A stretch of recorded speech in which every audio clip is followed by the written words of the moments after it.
The world rarely sees the quiet heroes behind the doors of Middle Eastern palaces, and even when their stories surface, they often sound too unbelievable to be true. But this one, told by the pilots, the palace guards, and the very people who witnessed it, is one of those rare moments when the world stopped and watched as a Filipino changed a royal family forever. It began on a warm evening in Doha, where a Qatari prince known for his strict privacy and enormous influence prepared something he had never done before. He ordered his private jet to take off in 30 minutes, not for a diplomat, not for another royal, not for a celebrity, but for a single Filipino nurse. Her name was Marilu Ponce, a 42-year-old ICU nurse from Iloilo. In her small apartment in Pasig, she was folding her laundry when she received a call that would suspend her breath. The number was foreign, long, and unfamiliar. When she answered, the voice on the other end struggled with English, but carried an urgency that made her heart race. "Madam, the Prince of Qatar requests you. We are sending the jet. Please prepare." She stood frozen, a shirt half folded in her hands. At first, she thought it was a scam. Who wouldn't? A Qatari prince requesting a nurse he had never met? But before she could end the call, a second voice came on, this time a woman speaking fluent English, calm but trembling, as though she was holding back something heavy. "Miss Ponce, this is the royal court of Qatar. His Highness's son is in critical condition. You are the only one he is requesting. We will explain everything when you arrive." The line went silent, leaving Marilu staring into the empty air, unsure if she should cry, scream, or laugh at the absurdity of it all. Thousands of miles away, in a private palace in Doha, chaos filled the marble hallways. Doctors rushed in and out of a specially prepared medical suite. The prince's youngest son, 8-year-old Rashid, had collapsed earlier in the day. What made the situation unusual was not the illness. It was the boy's refusal to respond to any form of treatment. He had a rare respiratory condition since birth, and a recent complication caused sudden organ stress. Qatar had the best doctors money could buy, but the child's fear made every procedure nearly impossible. He fought, cried, begged, and pushed away needles, oxygen masks, and machines. At one point, he fainted from exhaustion. It was then that the prince, frustrated, terrified, and running out of options, remembered something that happened 3 weeks earlier. He had been watching international humanitarian videos, something he rarely did, when a clip of a Filipino nurse calming a frightened Syrian refugee child came up. The nurse had no fancy equipment, no sedatives, no monitors. Just a soft voice, steady hands, and what locals called hila ang puso, the touch of the heart. She helped the boy breathe again just by guiding him slowly, gently, speaking in a song-like tone that blended English, Tagalog, and warmth. The prince watched it 3 times. Not because of the technique, but because of how the boy responded, peacefully, trustingly. The nurse treated him like a person, not a patient. The prince memorized her name. He didn't know why, but he did. And now, 3 weeks later, as his own son's condition deteriorated, he instructed his staff, "Find her. Bring her here. Whatever it takes." In Manila, Marilu's family panicked when she told them what happened. Her brother pulled up news articles, trying to confirm if the number belonged to a real Qatari office. It did. Her eldest daughter cried, thinking her mother was being abducted. Her son joked that maybe she saved a prince in her past life. But one thing was clear, this was real. And she had less than 2 hours to prepare. When she arrived at the hangar in Manila, her fear doubled. There it was, a long white jet with gold lining along its body, the official emblem of the royal Qatari family shining under the hangar lights. Uniformed officers greeted her with deep bows. A Filipino liaison from the Qatari embassy ran up to her almost breathless, apologizing for the shock. "Ma'am, I'm sorry for the rush. The prince requested you personally. They saw footage of your humanitarian work. The child, he trusts no one right now.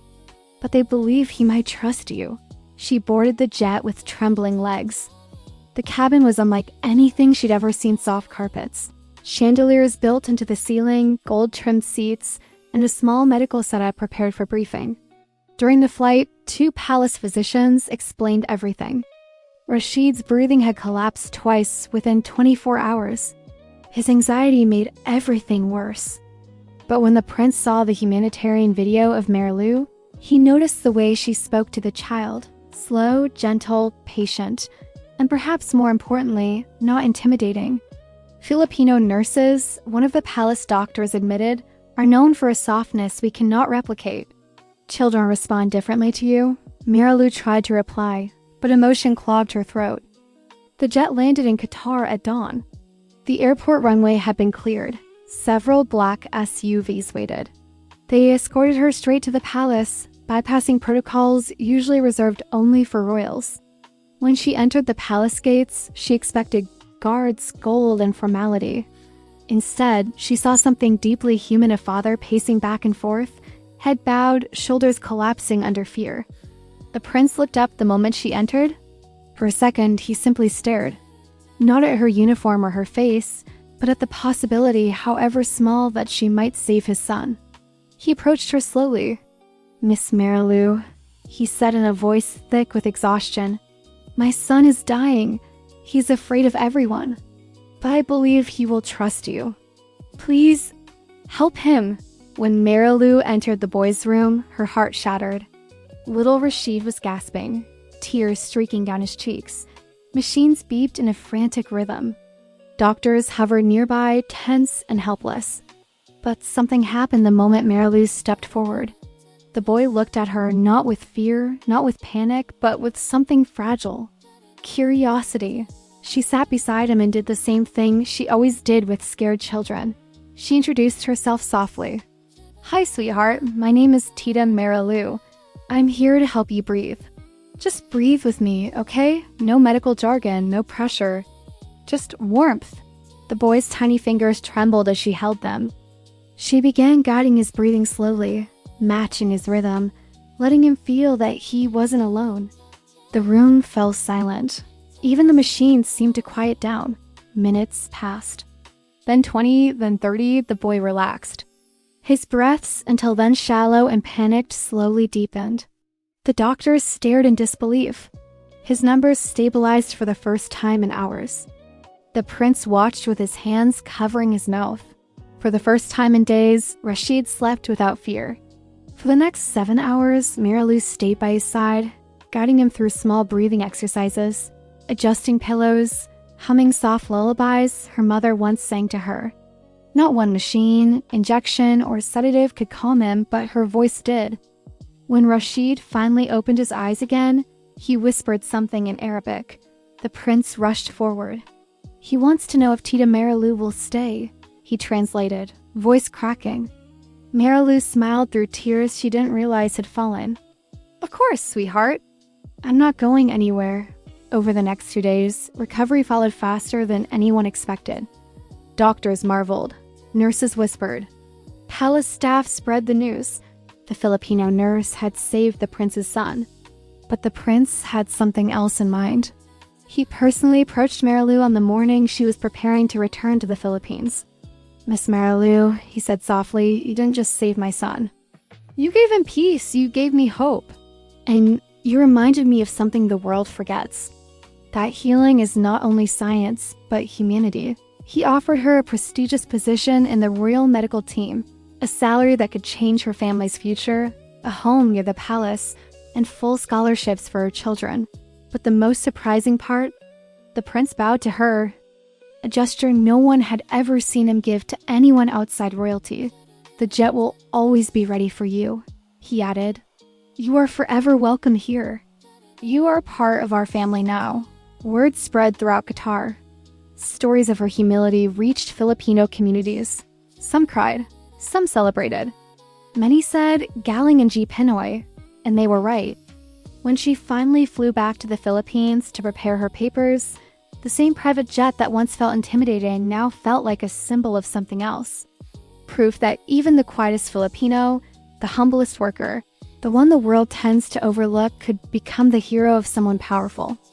Not because of power, not because of skill alone, but because of the heart Filipinos carry everywhere they go. In the end, this wasn't just a story about a jet, a prince, or even a rescue. It was a reminder that in places of gold and wealth, sometimes the rarest treasure is compassion. And that day, compassion wore scrubs, spoke with a gentle Filipino accent, and saved a boy the world thought was beyond saving. And so the story of the Filipino nurse who flew on a royal jet spread from Doha to Manila to Europe to the rest of the world. A story proving one thing: wherever there are Filipinos, extraordinary things happen.